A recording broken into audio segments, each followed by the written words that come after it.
బయటికి పోషించి అలా బయటికి పైకి లేనటువంటి గర్భాన్నంతా బయటికి లేస్తుంది. అభిమాన దేవతగా శరీరాన్ని అంటి పెట్టుకుని ఉండే వాటిని సమానంగా పెంచుతాడు. ఏవి పెరగకూడదో వాటిని పెరగకుండా శాసిస్తాడు. కొద్దిగా మాత్రమే పెరగవలసిన వాటిని కొద్దిగా మాత్రం రెండు భగవంతులు చేసి ఉపకారం అంటే సాధ్యం కాదు. అంటే అర్చకులు కూడా ముట్టుకోకుండా ఆయనకి అభిషేకించి పుట్టినప్పటి నుంచే మీ పుట్టడానికి ముందు మావాలి అంటే కోట్ల జన్మల పుణ్యం ఉంటే తప్ప సాధ్యం కాదు. శ్రీకాళహస్తి క్షేత్రంలో నిద్ర చేయడం అంత గొప్ప. శ్రీకాళహస్తి కన్నా కరుణామూర్తి లోకంలో ఉంటాడా?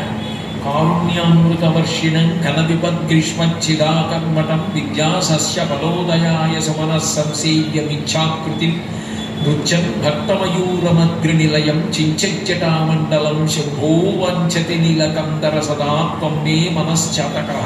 పరమేశ్వరుడు అన్నాడు, ఇంత గొప్ప కూర్చోబెట్టి పువ్వులు తీసిన వాడిని నేను చూడలేదురా. రంగస్య కూర్చాయతే గండూషాంబు నిషేచనం పునరిపో దివ్యాభిషేకాయతే. ఆ నోట్లో ఉన్న ఎంగిలి నీళ్లు శివలింగం మీద ఉడిశాడు. అయిందా అభిషేకం, తింటావా ఇప్పుడు అన్నాడు. పరమేశ్వరుడు అన్నాడు, అబ్బో ఇంత దివ్యమైన అభిషేకం ఇప్పటిదాకా నాకు ఎవరూ చెయ్యలేదురా. కించిత్ భక్షిత మాంసశేష కబలం, తాను ఎంగిలి చేసి ఉప్పుతో ఉన్నటువంటి మాంసం ముక్క పట్టుకొచ్చి అక్కడ పెట్టి తింటావా తినవా అని హఠం చేశాడు. ఇంత హఠం చేస్తున్నాడు వీడు, నాలో శివుణ్ణి చూస్తున్నాడు, తినకపోతే వీడు తినడు, ప్రాణం వదిలేసేలా ఉన్నాడని పరమేశ్వరుడికి ఏం చేయాలో తెలియక ఎంగిలి మాంసం ముక్క తీసుకుని ఇంత గొప్ప నైవేద్యం నాకు ఇప్పటిదాకా ఎవరు పెట్టలేదురా అని తీశాడు. ఈ ఒక్క క్షేత్రంలో కొండ కింద పరమేశ్వరుడు ఉంటాడు, కొండ మీద కన్నప్ప ఉంటాడు. భక్తుడిని కొండ మీద కూర్చోబెట్టాడు, తాను కొండ కింద కూర్చున్నాడు. తన ఆలయంలో తెర తీసేటప్పటికీ తాను మొట్టమొదట చూడాలనుకునేది ఎవరిని అంటే ఆ కన్నప్పని. ఆ కన్నప్ప అంటే ఆయనకి అంత ఇష్టం.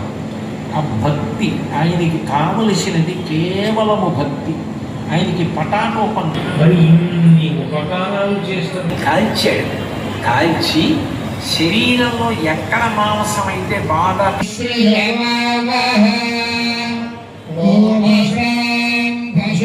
సహస్ర